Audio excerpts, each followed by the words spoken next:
To be totally honest, I'm not really sure what else you could possibly do to this particular style of whiskey that hasn't already been done.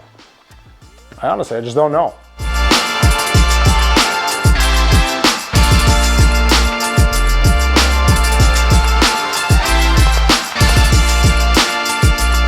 A brand new limited release collaboration between independent bottlers WD Oconnell and Carryout off license in Killarney, who are celebrating 20 years in business. And this bottle, well, it's their anniversary release. This single malt Irish whiskey was distilled in Great Northern Distillery in March of 2016.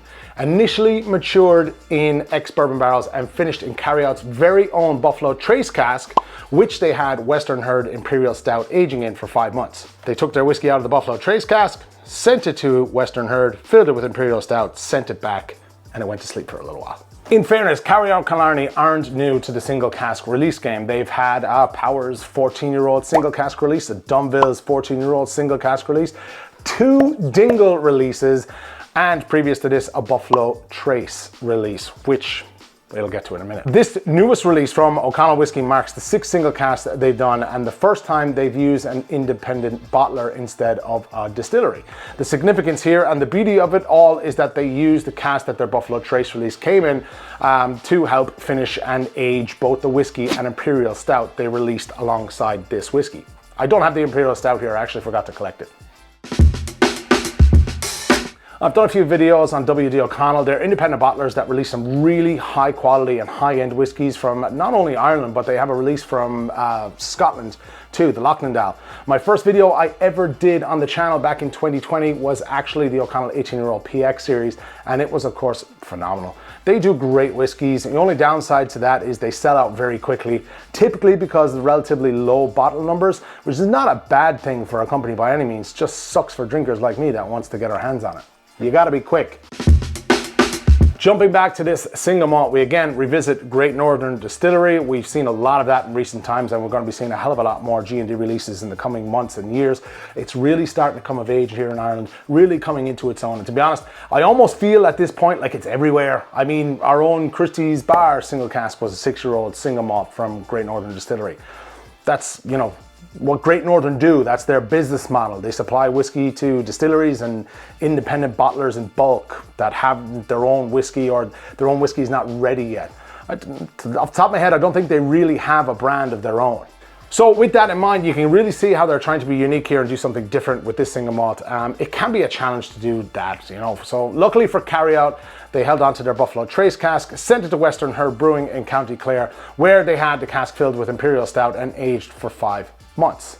Now, to the best of my knowledge, that was disgorged and bottled, and some of it filled into a keg to be sold in Foley's Bar in Killarney only. And the rest of what wasn't kegged is now available in bottle form in Carryout off licenses in Killarney. I'm not an Imperial Stout kind of drinker per se, but I've heard great reviews on it and it does look quite tasty. In the interest of transparency, this bottle was gifted to me from Oconnell Whisky, and of course Carryout Killarney sent me a bottle as well for this review, but all thoughts are genuinely my own. They basically handed it to me and said, go ahead, your best. And I said, lads, I'm going to be honest. And they said, yeah, we know. So before we get tasting, in case you didn't know, once again, the single malt has been double distilled. I don't think I said that. Again, finished in ex-Buffalo Trace bourbon cask for 5 months that had previously been filled with Imperial Stout from Western Herd. Bottled at 55% ABV, limited to 228 bottles. €85 for this, which I think is actually really good personally, and I'm not blowing smoke. If you opt in to buy a bottle of their Imperial Stout, they're doing a combo on their website at the minute. I think it's the whiskey and the stout is for 90. The stout on its own, I think, is a tenner. They do ship European wide, and if anyone from the USA, my followers in the USA or outside Europe is watching, contact Carryout for your shipping options. I'll leave a link to their website below and to their Instagrams, their socials. They're fairly good on coming back to the end of that. Now, as a small caveat, the last time I had this whiskey, I had it drank from a brandy glass as I was away on holidays, and I broke my stem glass that I brought with me. So I had to improvise just and overcome. So I have had this already, just not out of Carryout Killarney Glencairn. So I've let this rest for a couple of minutes just because I don't like the old neck pours that some of the whiskeys tend to have, and just let it breathe so we can do our notes. So on the nose, Let's bring me right back to the holidays. I get kind of a stout element coming through straight away nicely. It kind of reminds me of a pub after a busy weekend. It's that kind of real boozy note. Some definite chocolate vibes there, a little bit of vanilla, a little bit of caramel, treacle kind of. And for me, which is crazy, it still stands out. And every time I kind of go back to it, I still get a little bit of banana cream on the nose. A real lovely kind of sweet, fruity banana cream. And I love that.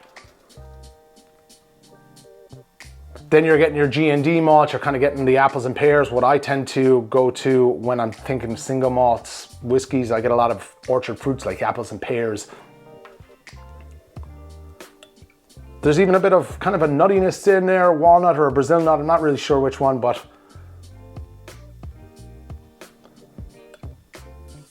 yeah, really nice, really decadent. For this age statement of a 7-year-old whiskey, it is complex. Complex for that age statement. There's a lot going on. In the palate, Sláinte. That's really good. It's not too thin. There's a nice bit of creaminess there, but the first thing that comes across is that spice. A little bit of chocolate there. Again, I'm getting my orchard fruits, but what sticks out is that stout, boozy note coming straight through. Loads of sweetness as well. It's not at all really, maybe a touch of bitterness there. Very, very, very, very, very, very, very, very, very slight, nearly minute, if you will, but boozy, stouty, kind of chocolatey note, and you know, just an all-around lovely palate. Balances the nose and the palate quite nicely. The whiskey, you know what I'm saying. One more, Sláinte.